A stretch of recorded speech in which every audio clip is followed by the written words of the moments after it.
you driving and you looking in the camera and you smoking and you ain't got a ain't got a seatbelt on in any of those clips, but you had the seatbelt on when the car crashed. Ooh, wait, no. Listen.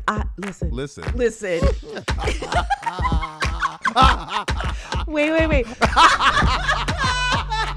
I hate you for that.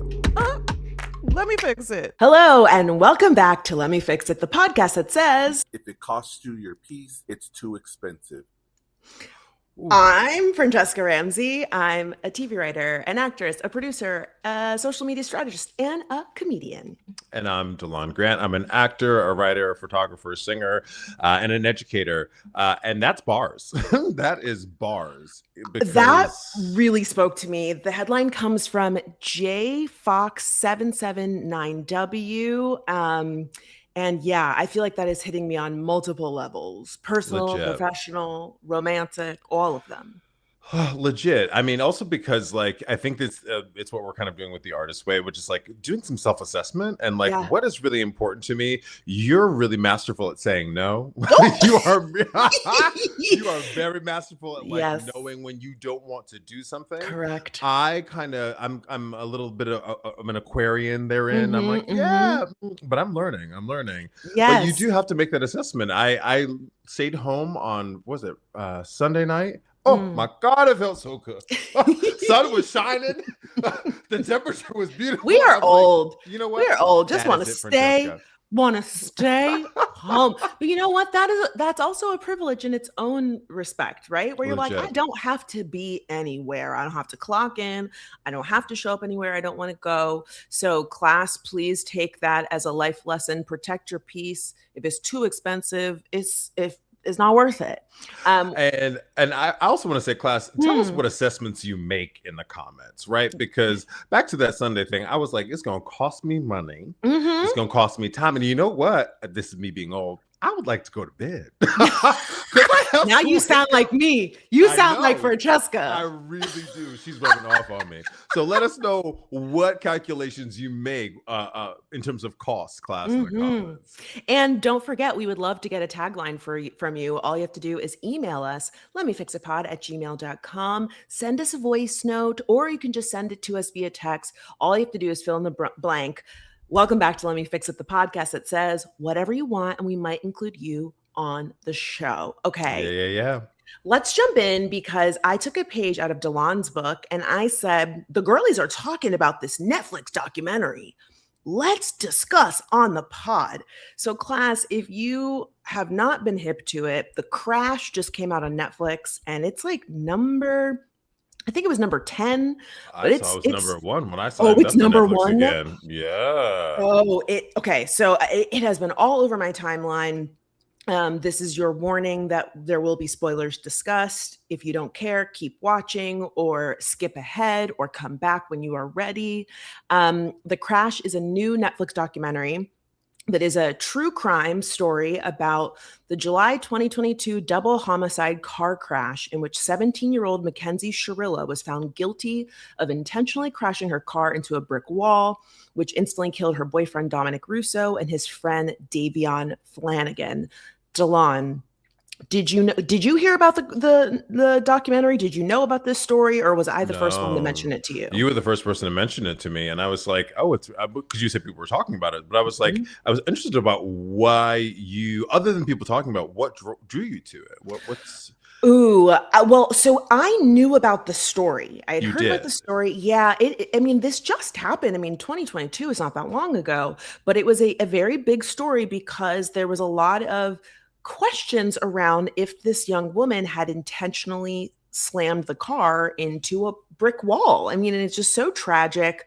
There were a number of docu-series that have come out about this before. Like there was one that was like Mean Girl Murderers or something like that. And there was another one. Oh yeah. Mean Girl Murderers and Killer Cases, Murder on Wheels on Hulu. So like the story has gotten a lot of traction. I think it just has all of the clicky elements, like this pretty, thin, conventionally attractive girl who's like on social media. And then again, like these two young men tragically living their lives, and people are just like fascinated by the story. Well, I also Yeah. asked because class, Fran loves a murder mystery. This bitch loves somebody killing somebody out here. So watching it, I was like, oh yeah, this is her speed. I am my mother's child. Lerna will call me and she'll be like, I already seen this one before, but I decided to watch it again. And she'll be telling me about these people as if she knows them. Stories, girl. It's really tragic. Delon, thoughts like top level. Did you like the documentary? Were you drawn in? Did you feel like they did a good job storytelling? What stuck out to you in that respect? Yeah, class, I'm gonna tell you right now, this could have been about 30 to 45 minutes. It was too long. It was way too long. Let me tell you, it was only 90 minutes.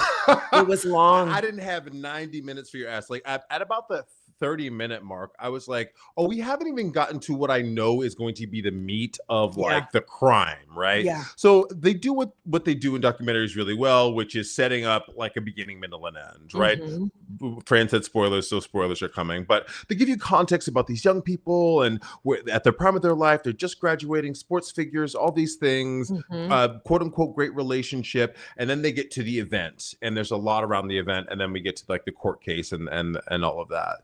I just thought we could have gotten to the event a lot quicker. Faster. Like, we know that these are young people. Like, when you tell me these kids were 18, 19, 20 years old, I go, holy fuck. When you see when they were born, Fran, they were born like, but right around the time we were graduating from high school. Yeah. Like before and after. Really young. I'm like, God, tragic. I get it. And you see the parents. I want to get to the actual event and the circumstances around the event. So it took a little bit too long to get. That's also very Netflix. And to their credit, they want to keep you watching because they could have made it 30 minutes, but instead they really draw everything out. They're like, high school was a time of our lives. Like they kind of kept repeating a lot of the same things over and over again. And I was like, guys, I knew the story and I was still kind of like, what's going on? Yeah. Did you think, what would you rate the documentary? Out of 10, I think I'd give it a 6, 7. Okay. I mean, I'll give it a 7. I'll go to 7. Coming off the heels of me being like, it took too long. That's a little bit of that. But I will say, I'm interested to know how you felt about like the social media and the use of social media in the storytelling, because I also thought that was a little weird, right? Like it was like they're showing clips of all of these kids and pictures, and you need that. And like you said, Netflix does it a lot with their documentaries. It's kind of like the way docs tell stories now, because that's how we engage with social media. How did you feel about that? Because I was like I felt a little weird about it. Okay, I think I would also give it a 7, which is like what, a C? If we're using like the 100%, 70% a C. Yeah, the social media part, I felt like it was a little heavy-handed. Like I just felt like every single time they were like, she smoked weed, and then it was like weed. Well, wait, to their credit, there was a lot of weed. I was like, girl. Some of that was on her phone. And no, it was absolutely on her phone. But it also made me go, girl, you driving and you looking in the camera and you smoking and you ain't got a seat. You ain't got a seatbelt on in any of those clips, but you had the seatbelt on when the car crashed. Look at Carmen said, go over here. I noticed you definitely said click click when y'all were getting close to that wall. But and I feel like they didn't touch on that, but I did feel like the social media, to me, it was not necessarily that it didn't work or it was heavy-handed. It was just more of like, man, it's so dystopian that we are in this place that when someone dies, we have all of this footage of them. Like, I grew up in the Lifetime investigative discovery in that era of the crime docs where we were seeing photos and reenactments and hearing from friends. VHS tapes and things like that, right? We have videos to go along with everything that you say about the person. And especially when it's, the boyfriend, Dominic, and the friend, what is his name? Davion. it's haunting. It's It haunting to is. watch these videos and be like, wow, that person is not here. And that like sent a chill down my spine. Like that was just difficult to watch. And you know what's interesting about the social media thing for me, and now that you've like reflected that back, I'm like, oh, that's what made me uncomfortable. It's not that the videos are even memories; they're just weird clips. They're not. I mean, there were prom photos and there were some football photos because Davion was a football player, but they weren't. But it's like them hanging out. Yeah, it's just like the video of your face, which I guess I have video of, but I'm at places. We're all here, but Delon, we are elder millennials.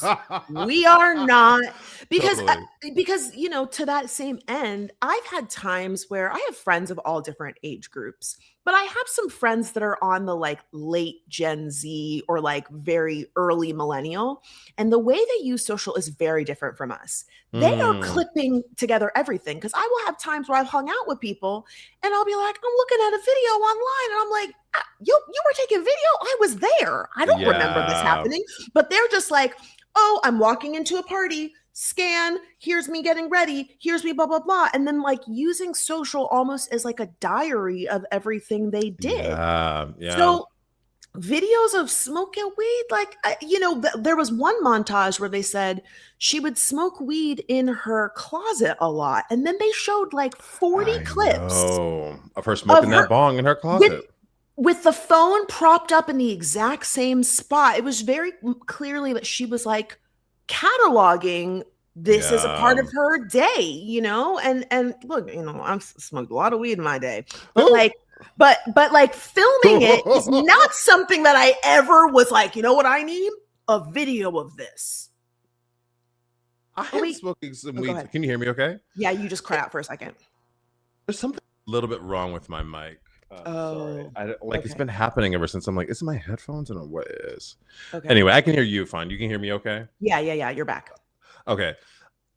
The idea that someone could record me at a party where like a queer event, my shirt's off and I'm sweating and whatever, or smoking weed is like, that is such a private moment with me and my friends that I don't want broadcast. A little bit, maybe. That is mortifying. If I have a drink in my hand, it better be a cheers with a group of people, not me having a cocktail somewhere. Yeah. It just feels like, I don't know, the separation of church and state, you know, like this is my private life. This is how a public persona. I feel like you have that too on social media. You like what is very private to you is private, and then what you put on social media is also specific. And to be fair, like I used to share a lot more, and I really had to pull back because I did feel like the parasocial of it all, where like sometimes people would say like weird stuff to me, and I just was like, whoa, you're talking to me in a way that's way too familiar. But then I had to actually check myself and say, well, can you really blame them? Like I'm showing you, you know,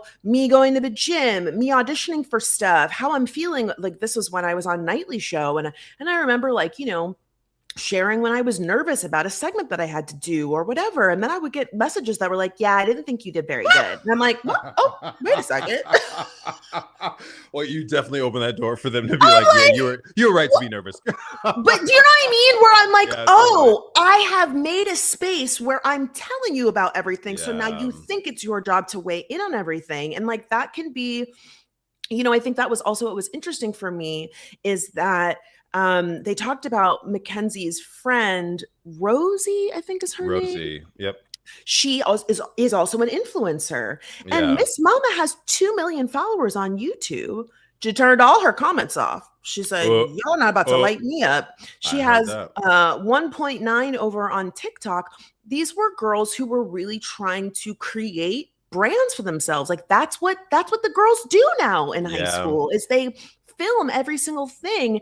And again, it's just so tragic that we can see these videos of people that have passed away. My question for you, Delon, is a lot of the trial was about, did she intentionally drive the car into the wall? What do you think after seeing the evidence? Right. And also, what did you think about Miss Mackenzie herself? Well, I'll start with the evidence. So class, I mean, it starts like a tragic accident. It feels like a tragic accident. It is tragic. Yes. It is very, very tragic. Yes. But when we break down the evidence, like the prosecution really did go through a lot. They hired a forensic person to look at the car and what happened with the car. I didn't even know that there's like a black box, like similar to an airplane, I didn't know that that exists in either. your car that tells you like when you accelerated, when you braked, what was happening with the steering wheel. And so it looked like she was very cognizant of what was happening in the car, because this happened at 6:30 in the morning, right? Or like five something in the morning. It's very early. Right. Yeah. They were going home. They had been hanging out all night after graduation at some like little grad party. She hadn't been smoking weed, but there was weed in her toxicology report. So who knows what happened there. Anyway, she looks like she's really cognizant driving the car. And then all of a sudden, down this thoroughfare, she like accelerates to 100 miles an hour and stays there and does not try to brake. So that was the thing that I think the straw that broke the camel's back, the evidentiary back. And I think it's crazy because when you look at the street class, it's kind of slightly curved, and you're going like, you had to be cognizant enough to really steer around those curves at 100 miles an hour. So I mean, I really do think that like something happened that we don't know about, that Rosie, her friend's, not talking about, that neither Dom nor Davion are here to help us understand anymore. And I really do think she did it. If nothing else, she was negligent. And I think that's my other thing. I feel like, you know, even if let's assume that it wasn't on purpose for a moment, you killed two people. So like involuntary manslaughter is a thing. You know, like something there has to be some recompense for these people's lives. So I don't think she was very convincing. I think she was scared. And I think you know, our brains don't develop till we're like 25. She was 17, 18 at the time. So I think her actions and the actual repercussions, the reality of them meeting is what she was really shocked by. But I do think she did this. I do think she did this intentionally.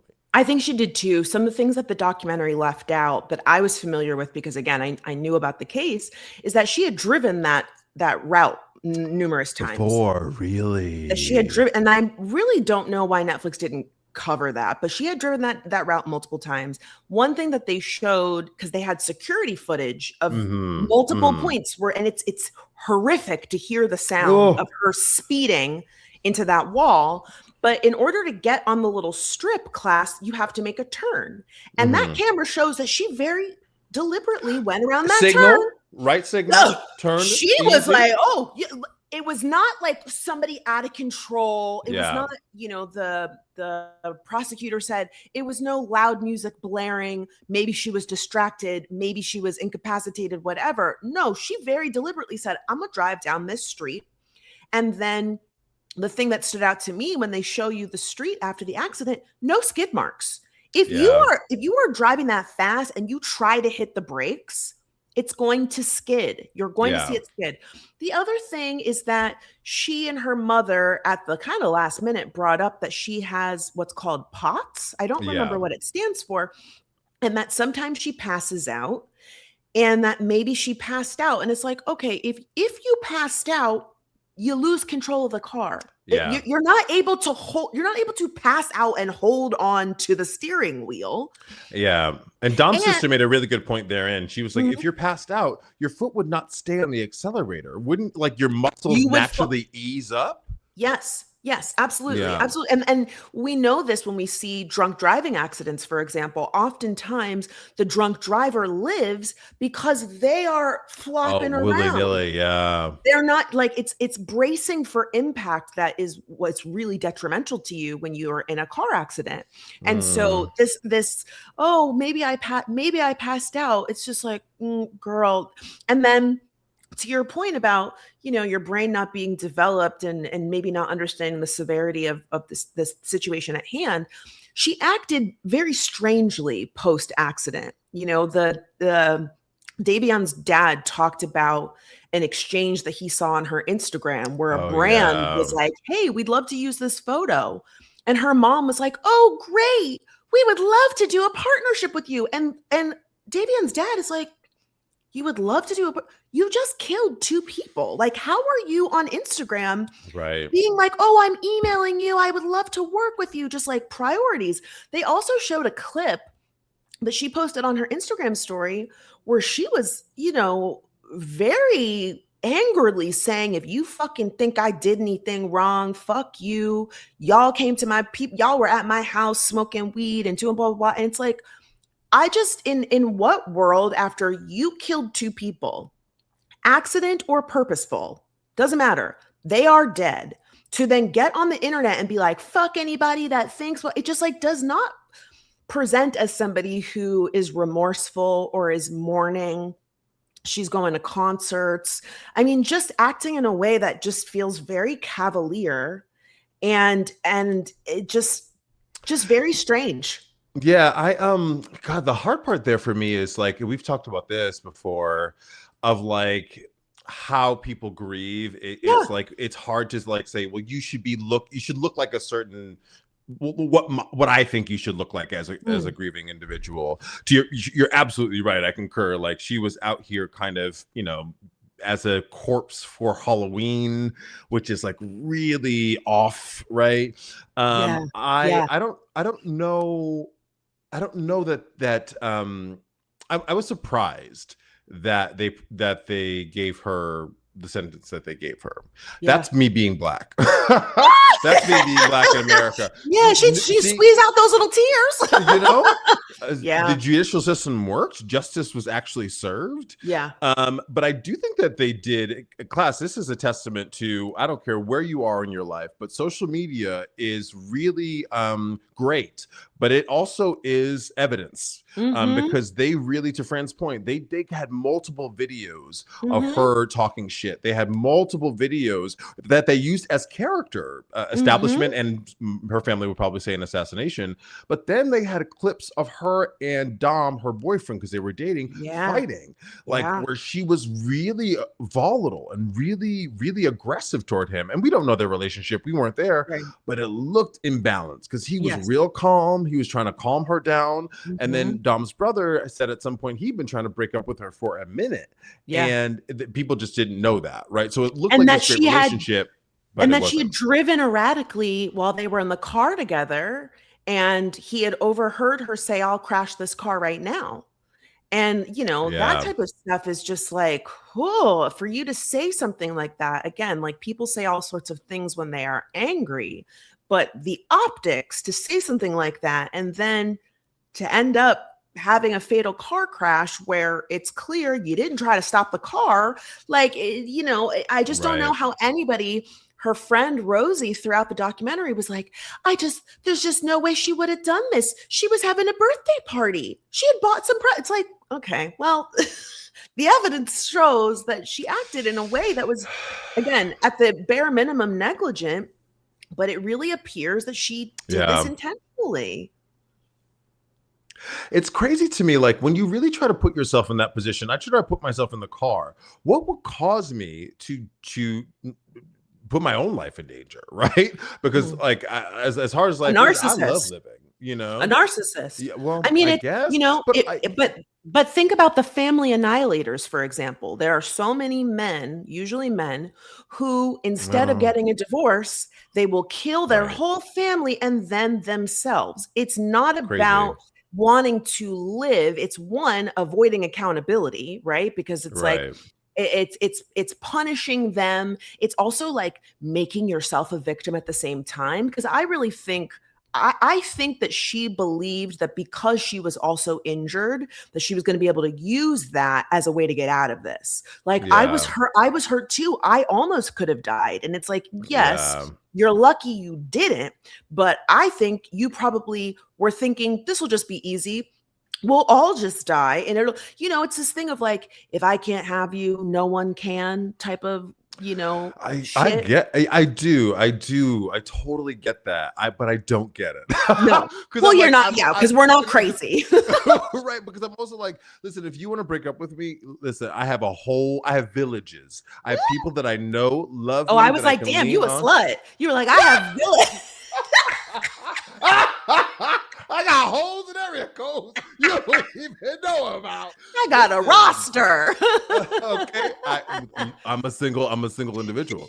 But I have people that are kickstands. You being one of them. I would call you the first bitch I called. Be like, you have been that person. Yes, for me, and vice right? versa. Yeah, and so like the idea that my world would fall apart for a moment makes sense, but like violence, and that back to what I was saying, back to one, like she was really volatile and some of those calls. She was really, and the people, not that you should use comments on social media for character stuff, but they did, because we know people in comments be coming for people. People don't care, but people were like, no, this bitch bullied me. They were like, oh, good for her. Like, I'm glad she got caught, and like really negative stuff. Well, that brings up another thing I wanted to touch on is her parents, because it was clear that her parents were enablers. Because when the prosecutors went to the school, Mackenzie was getting in trouble at school all of the time. Yeah, and her father, they had a dossier. They had a dossier, and the dad tells the story again, just the glibness. Y'all are sitting down for a documentary about your daughter murdering, killing two people.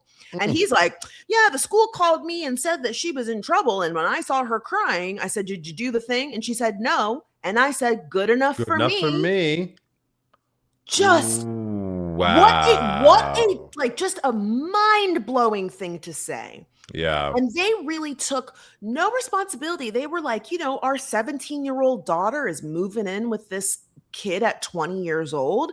That to me, I was like, okay, that having sleepovers and shit. It's just it felt like her parents were more invested in being her friend than being her parent. You know what I mean? And there are consequences. Yeah, clearly. I mean, and there's also something to be said. Listen, if I stayed at my mom's house if I didn't go to college, at 18, she would be like, well, what are you going to do? What are you going to do? So I do understand a little bit of them being like, okay, you've been with this guy for 4 years. He's part of the family. We trust him. Yeah, it makes sense that you move into his apartment, right? But I also hear the other side of that coin and being like, well, what were they doing? What was the trajectory of life, right? Because my mind would be like, kids are coming next, which is like, you need a job and career. Well, and look, just the optics of her being 17 and him being 20, and they have been together for 4 years, that means there was some questionable time ranges where he was a little too old for them to be talking to each other. And the parents are like, whatever, as long as you do it in our house. That does not, it is clear that they were not parenting in a way that was having consequences for her behavior. And again, the fact that the school was constantly saying, we are having issues with her. And they're like, whatever, she's a good kid. And like, they took no responsibility for, even the whole thing of like, yeah, my daughter smokes marijuana. I don't care. Like, it's fine with me. And again, like, I'm not here to criminalize smoking weed, but like, it's a slippery slope where you're like, my kid can do whatever they want. It's fine. I trust them. It's like, yeah, but you're supposed to be the parent. So like at some point you have to say no. Well, and if nothing else, like you bear some responsibility when there are consequences for their actions, Yeah. I do feel like I read this book, Coddling of the American Mind, which talks a lot about young millennials and Gen Z and how they were parented, how we coddle them in society, and how at the university level we coddle them. But the parenting part of it was like, however you were raised, really, it doesn't matter, because you look at your kid as this precious, precious thing, and you want to give them everything, and they're always right. There was a generation of people, I think Gen X tends to be this, and boomers as well, where the teacher said, hey, your kid is not doing X, Y, and Z, even millennials in some way. My parent would be like, why aren't you doing X, Y, and Z? They would believe the teacher. Now there's a questioning of the school. Now there's a dismissiveness of the school's authority. And I think that has a little bit to do with it too, Yeah, I think there has to be a happy medium. Like sometimes teachers are wrong and sometimes the parent is wrong, And I think, there's a healthy dose of skepticism is okay. But also, like, children are children. And I don't think you can always take them at face value, especially when, it comes to they've broken rules or not getting the right grades. Like, they're going to fudge. I fudged. I was like, yeah, I did the homework? Girl, I did not do that homework. I'm pretty sure I turned that in. That's really weird. That's really not on the computer. You did do that. You see me sitting here silent because I did not do that. You did it. I did it, or I didn't do it. I mean, I would. You remember. Okay, you never fudged. You never said, "Oh, I turned that paper in," and you knew you hadn't turned that paper in. No, no, I didn't turn it in. I I remember skipping one class to finish a paper for another class. I had two choir classes my senior year. It was like our big choir and our little chamber choir. I skipped the big choir. I went to the chamber choir I skipped the big choir so I could hand in my 6th hour paper. I walked to that class and she was like, "Where were you for concert choir?" And I was like, "Oh, I had to finish a paper." And she was like, "So you didn't go to that class to come to this class?" I was like, "Yeah." Me. I mean, yes, did I lie about things? Sure, but like, what was I turned it in? I don't have that. No. Wait, did I tell you about the time? One time I skipped class with this girl who I'm not friends with anymore, and her mom worked at the school, and so she forged a letter so that we could leave school. So we gave. Now, first of all, she forged the letter, not me, okay. So she gives the letter to the security guard. He says, "Okay, signature checks out. We leave." The paper goes back to her mother to say, "Did you actually sign this?" Now, why did mom say, "Oh, I signed hers, but not Francesca"? That's foul. Guess who ended up in detention? Francesca. So then I go home and I'm like, "Mom, this is so fucked up. She forged." My mom's like, "Uh-huh." And that's what you Lorna said, "Oh, and that's parenting. And that's how I learned about white privilege. That's some shit. That's how that works.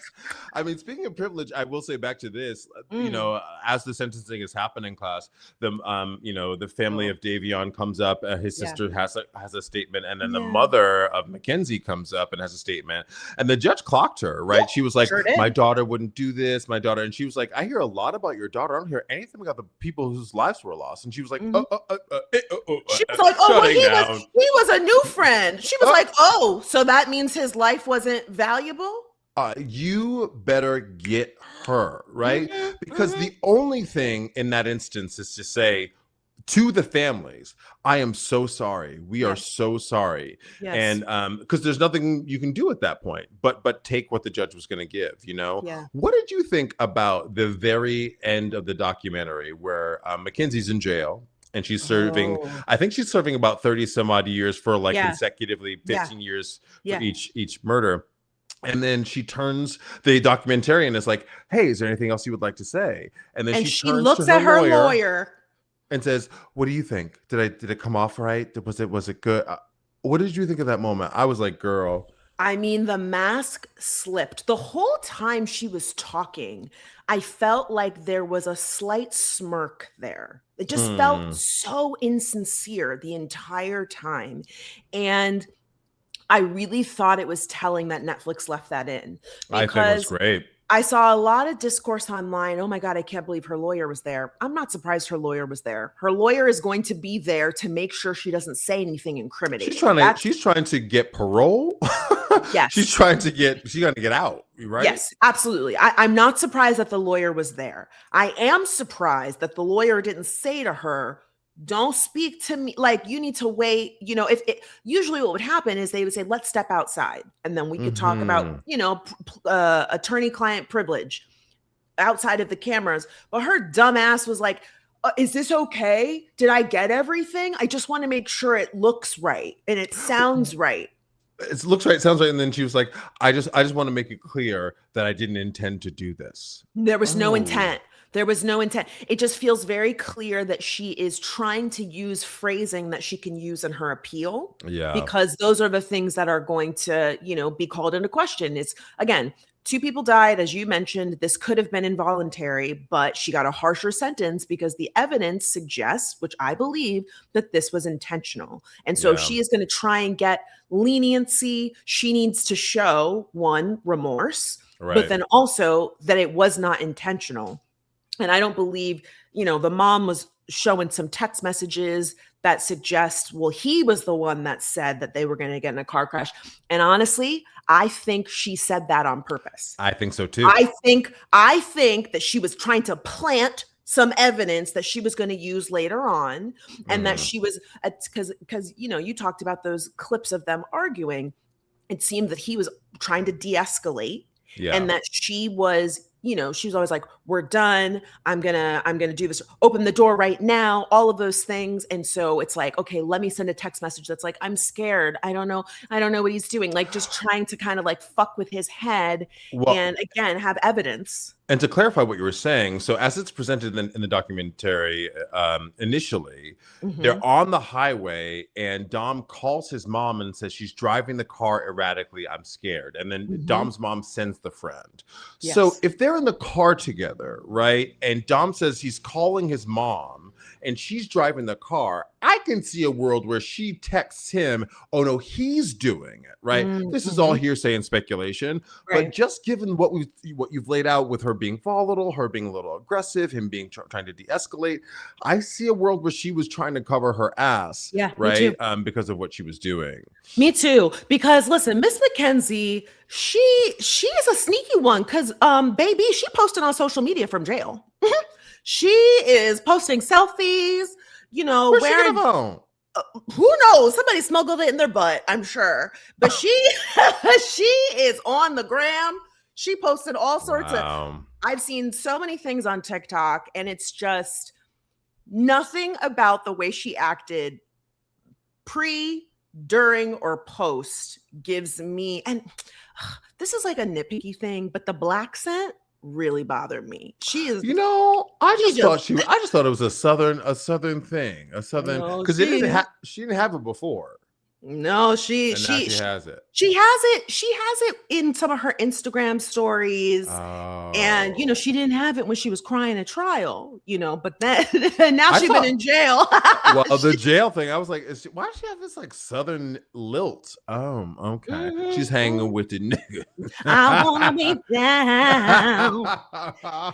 Yeah, it's very heartbreaking. I believe that she is where she is supposed to be. Yeah. And I that did say that her appeals were denied. It's just, I will say Davion's dad, man, he is just so eloquent. He's so like the way that he spoke about the fact that he was able to say, I can have compassion for her, and I hope that she is able to like do some self-reflection and do the work to actually grow and learn from. I was like, yo, you better than me. Cause he was so kind. And I love that they started a scholarship in their son's name, and like their, the little sister, again, just so much poise and maturity for someone so young who's been through something so terrible, but just truly heartwarming that they were able to say, we're going to do something special in his name, and that like his legacy is going to live on. I really, really appreciated that. It's just so sad that they're in that position in the first place. Yeah, I mean, they're just the mother and father, Davion's mother and father, seem like good humans anyway. They adopted the 3 kids that were kind of in foster care. I think they were all biological siblings together. They adopted. So like their altruism and empathy seems already vast, right? And love. So I'm not surprised that he had so much to offer, but I'm with you. I don't know that I would be able to sit in the courtroom. I would have to. I don't know that it would be, I'm just so emotional. I would be an absolute wreck, I also want to point out that Dom's sister, Christine Russo, has a YouTube channel where she is like breaking down the case. And, I can't imagine how difficult that is for her, but my thinking is this maybe feels like a way to take some of her power back. Sure. And especially now that everyone's talking about the Netflix documentary, and unfortunately with social media, everyone's weighing in with their theories, and there's, a Free Mackenzie Facebook page and all this other shit. So I will link it in the description box if you want to check out her YouTube channel and give her some support. If anybody is going to be able to use this tragic situation for self-promotion, finances, I think it's the victims' families. You know what I mean? Send them some coin, If Mackenzie is gonna, when you participate in a documentary, you're not paid for being in a documentary. But I do believe that they should get some coin. Again, it's not going to bring their family members back, but especially with all of these, Netflix gets to make money off of their situation. Hulu gets to make money. Discovery ID gets to make money off of this tragedy. The families should get to make some coin too. Or better yet, as like we like to say, donate some money to that scholarship, the Davion scholarship that his family started. I think that's also like a good option there. Class, let us know what your thoughts were. If you've watched this, even if you just were like Fran, knew about it back in the day, let us know what your thoughts are on it. Especially the social media part of it. I'm really interested in that, because we know that it's glorious and amazing, but we also know it's dangerous, right? We know that shit can be used against you. So let us know in the comments or DM us at FixItPod, or email us lemmefixitpod@gmail.com.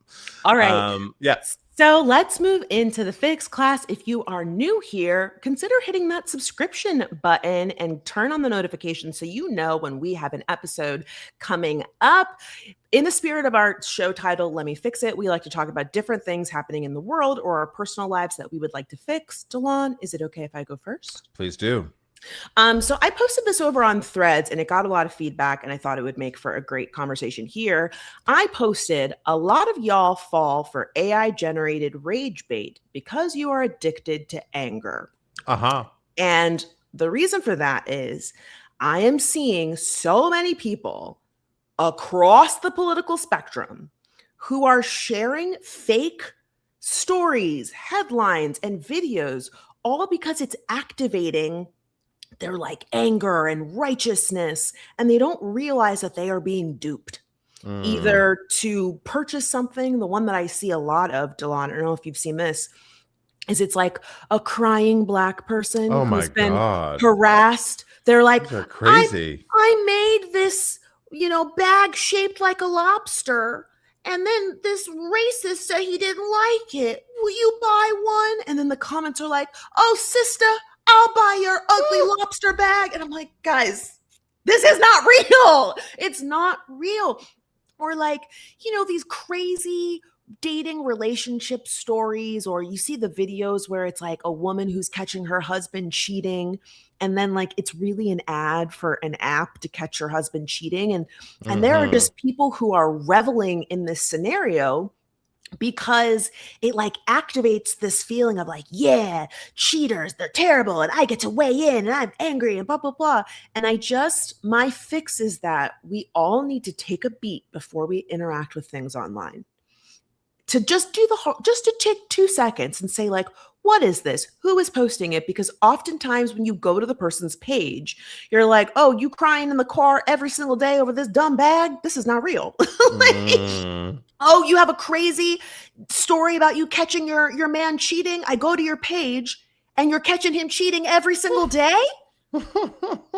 This is not real. Like, it's just 2 seconds. Or like the username is always like 5, 6, 7, 8, 9, 10, 11, 12, 13, 14. That's not a real person. That's not a real person. I will also say, I mean, and you know this, like nobody in the world is as social media literate as you are, right? Like you're a fucking sleuth. Class, just so you're aware, like our normal service that we use to record the pod was like a little broken, and I was gonna say this when we were off mic. We couldn't get on, and Fran was like, don't worry, how about send this link and then we'll get there. Like she solved it in 2.5 seconds. Now I know you're a planner and a thinker, so you probably always had a backup, or something happened before where you had a backup, right? So like that is who you are. But to your point, I really do think that we could all be a little bit more literate, right?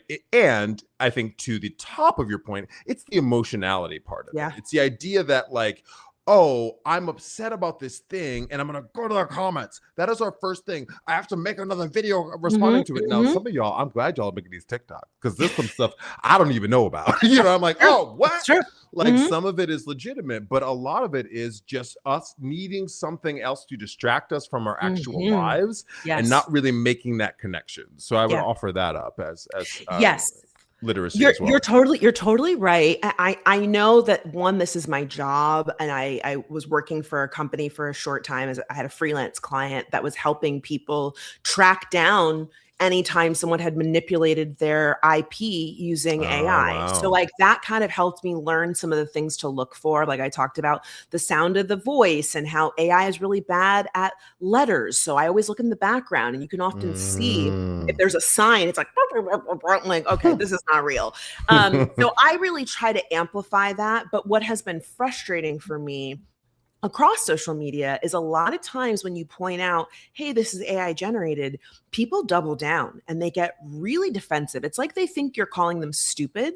And I've seen recently, I saw a video where it was a bunch of different college professors freaking out at their students. It was AI generated. Oh, that was not believable. I saw that same video. Bad. I was like, that y'all were, they would scream at people like this? Well, Devon, here's the thing though. So I commented on it and I said, it's really concerning me how many people are not able to see that this is not real.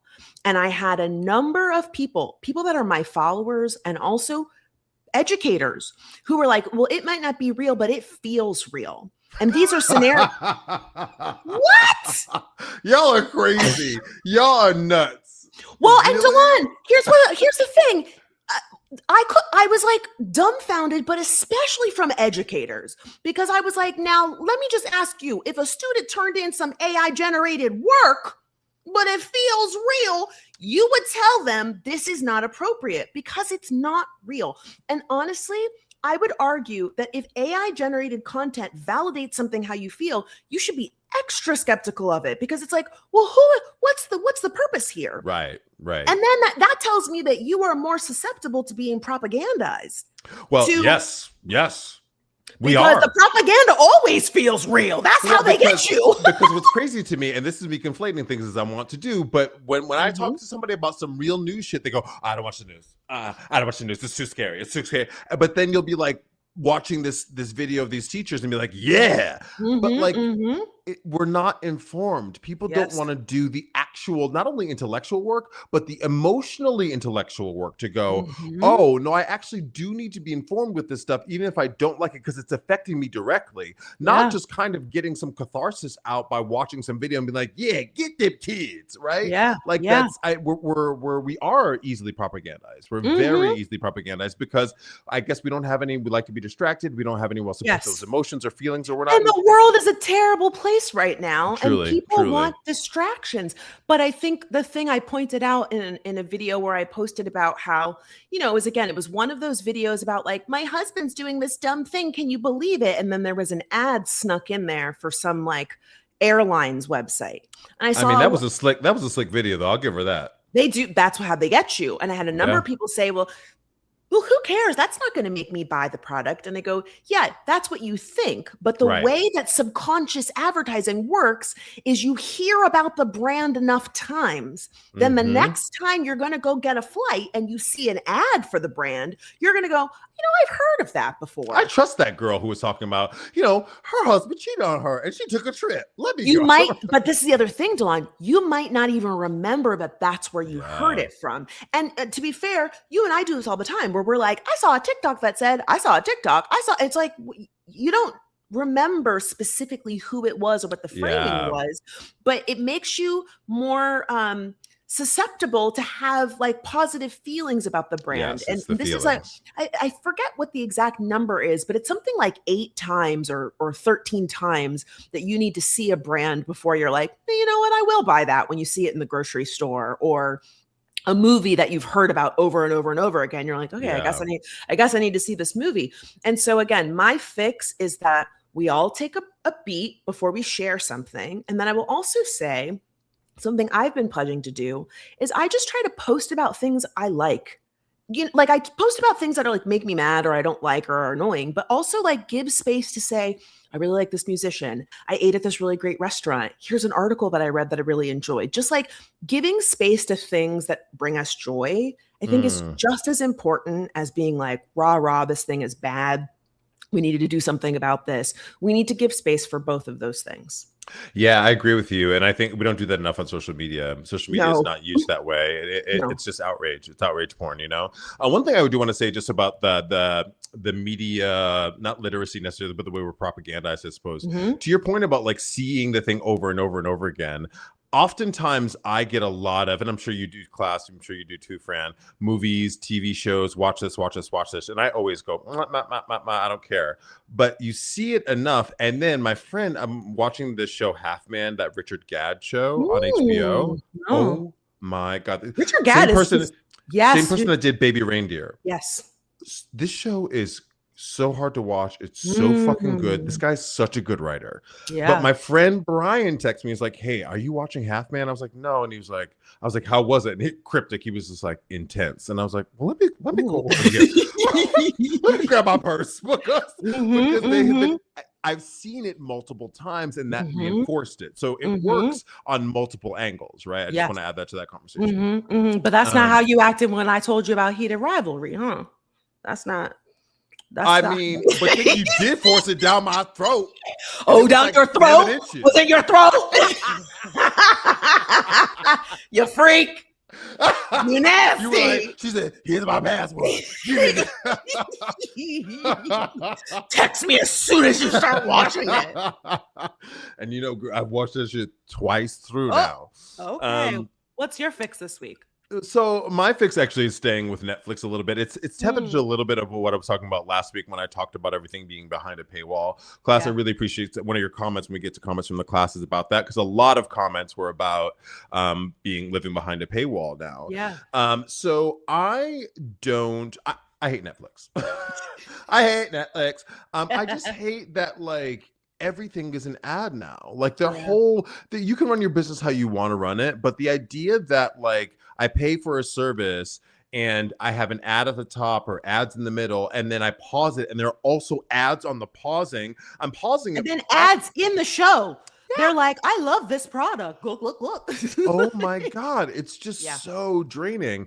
And the distraction of it all is I go to these platforms. I go to film and TV, not only because we consume it as practitioners, but I also go because it's a distraction, right? And I get it. You have to make money, but I know y'all are making money. I know y'all are making money. Oh, they raise the price every 3 to 6 business days. Twice. Literally, Fran. Twice in 1 year. I said, "Wait, you just raised it like 6 months ago." That's why I left. Yeah. And they're always like, "Hey, just a little update. We're not making the service better. You're not getting any new shows. We canceled everything that you liked. And also we're raising the price. Thanks for being a customer. Bye." It's blatant disrespect. I also have something with my apartment that I'm dealing with the whole key fob and raising my rent and all this stuff, which I kind of talked about on the pod. And I realized I talked to this woman at the office who owns the building today, and I was like, "Oh, y'all just don't respect me. You don't think that I'm a customer who deserves some kind of recompense, some kind of respect." You go, "That's just the way it is. No, we're raising the price. Fuck you." What are you gonna do?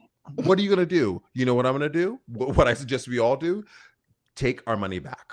Take our money back. So what I do is, Fran was like, "Hey, do you want to watch this show on Netflix to review on pod?" Sure. I signed up for a month of Netflix, and then I'm going away, and that's it. I'm gonna pack this whole month I got with their Get shows, all the shows, and then I'm out. And I think more of us need to do that. And I don't know if it's going to change their bottom line, but like the monthly subscription thing, I think we need to stop that. I think we need to take our power back, because they look at us like numbers. They don't look at us like customers anymore. We're like cattle to them. It's slavery all over again, like I said.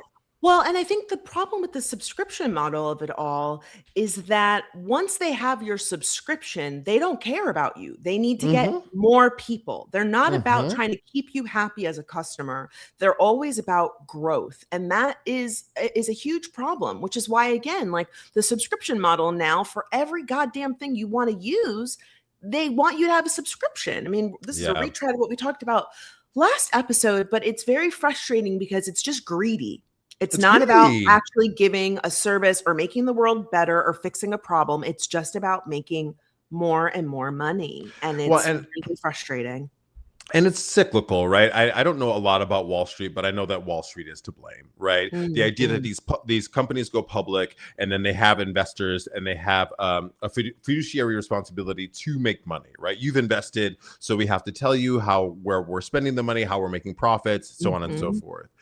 But and I will say, being a part of a couple of unions, our unions are also invested in Wall Street, right? And so like they have a fiduciary responsibility to us, to our pensions, to all of those things. So that has to exist. But I do think the idea that, Eversource is our electric company here in Massachusetts, and our rates skyrocketed last year, And for the amount of electricity that I use, but you also know what also went up was the CEO's pay bumps. Of course it did. CEOs are making, so that has nothing to do with Wall Street.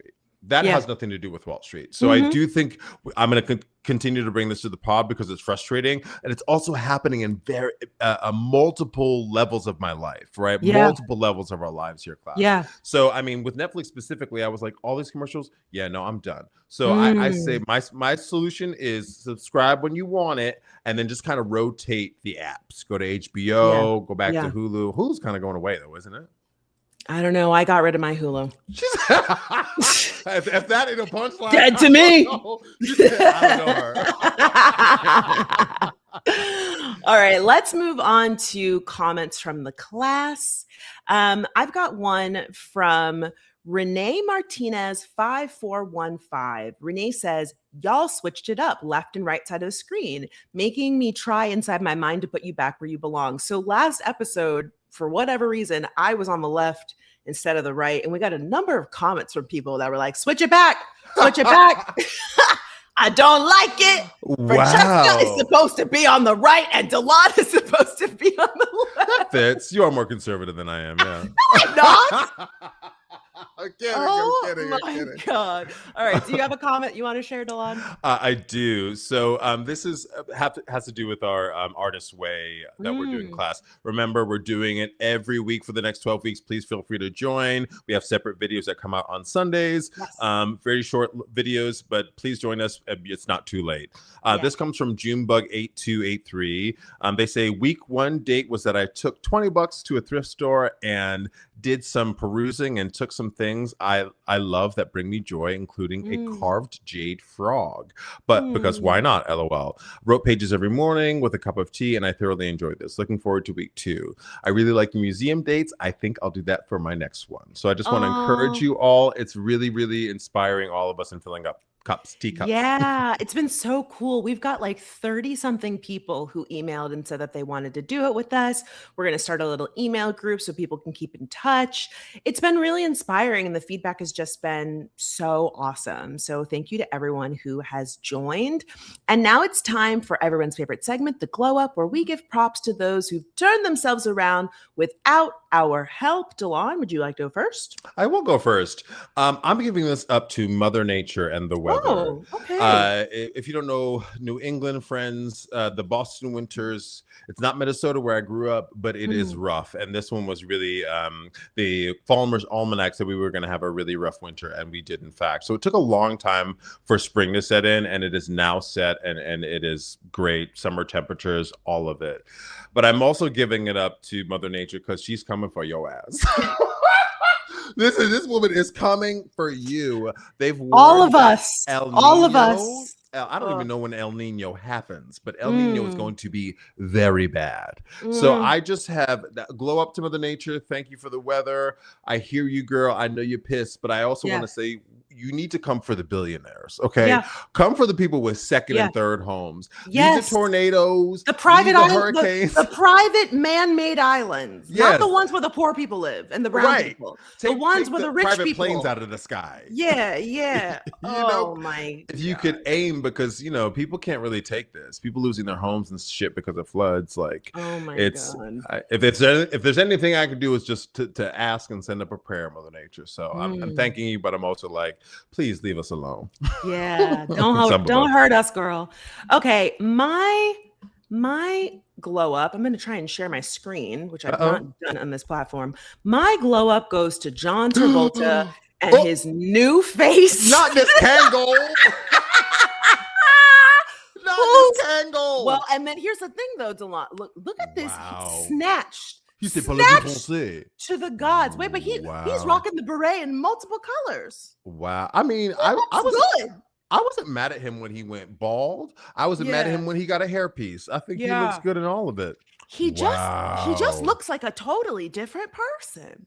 Now, do you really think he looks different? Yeah, I think he does. I think Class, let us know if you think he looks. I mean, he definitely, he's giving, you remember John B? You know what people say, don't know about Yo, wait, Delon. Somebody on Thread said that he's wearing a beret because the facelift is up in a top knot. I can't believe that. He is snatched. He is.